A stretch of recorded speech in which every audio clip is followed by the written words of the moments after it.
चैती छठ 2026 का महापर्व रविवार को नहाय खाए के साथ शुरू हो गया है और यह 4 दिन तक चलने वाला है, जिसका समापन 25 मार्च को उगते सूर्य को अर्घ देने के साथ होगा। इस पर्व में श्रद्धालु कठिन व्रत रखते हुए सूर्य देव और छठी मैया की उपासना करते हैं, जिससे परिवार में सुख समृद्धि और संतान सुख की प्राप्ति की मान्यता जुड़ी हुई है। पहले दिन नहाय खाए के माध्यम से व्रत की शुरुआत होती है, दूसरे दिन खरना, तीसरे दिन संध्या अर्घ और चौथे दिन प्रातः अर्घ देकर व्रत का पारण किया जाता है।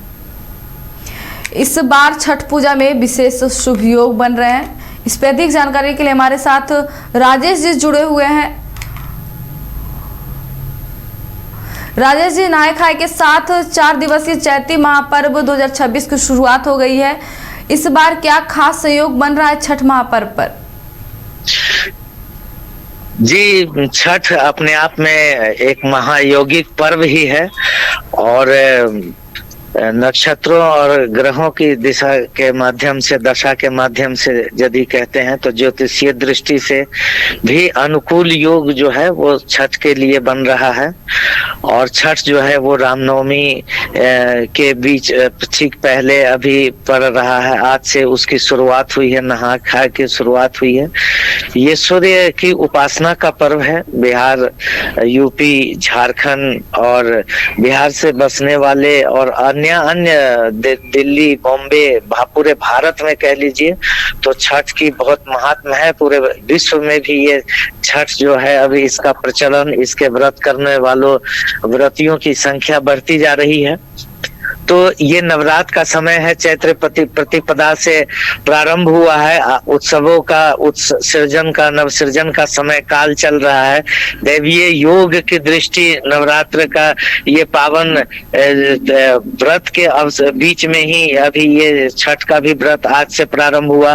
कल धरती का सूर्य से प्रकृति का मिलन हुआ। सूर्य का ये उपासना में इसकी षष्ठी तिथि की जो महत्ता है, षष्ठी तिथि का रश्मियों का सेवन करने के लिए ये सूर्य की उपासना है, जिसमें व्यक्ति सारे इच्छित मनोवांछित फलों को प्राप्त करता है। संतान से जुड़ी हुई, या तो संतान चाहिए अथवा तो संतान जो है उसके रक्षण भरण पोषण के लिए इस व्रत का इस क्षेत्र में भारी महात्मा है, जिसकी शुरुआत आज जो है वो नहाय खाए से शुरू हो रही है, जो पवित्रता का सूचक है। किसी भी व्रत त्योहार को जिस तरह से पवित्रीकरण मंत्र के साथ वो शुरुआत होती है, उसी तरह से अंदर और बाहर की शुचिता और पवित्रता के भाव के साथ ये महापर्व जो 4 दिनों का जो है सिलसिला वो शुरू हुआ है, जिसमें स्नान, ध्यान और सूर्य भगवान की कृतज्ञता अर्पण के बाद पूरे परिवार के लोग एक साथ सादा भोजन, जो सात्विक भोजन के रूप में कद्दू भात जिसे कहते हैं स्थानीय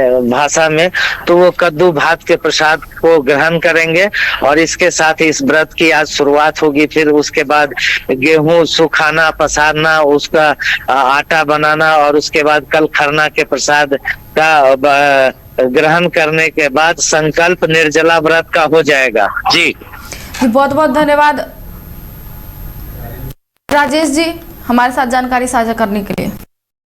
घर रहने का मकान भर नहीं, ये खुशियों की तिजोरी है। दरवाजे पर दस्तक देता पड़ोस, खिड़कियों से उमड़ आता आसमां, तारों में उलझी ऐसी ना जाने कितनी दास्तां। कहती हैं चले डायमंड सिटी, एक सफर हम सफर के साथ अपने घर तक। Diamond city, life long bonding, 500 से ज्यादा खुशहाल डायमंड परिवार। जल्दी करें, सिर्फ 200 फ्लैट बाकी। आज ही बुक करें अपना आशियाना।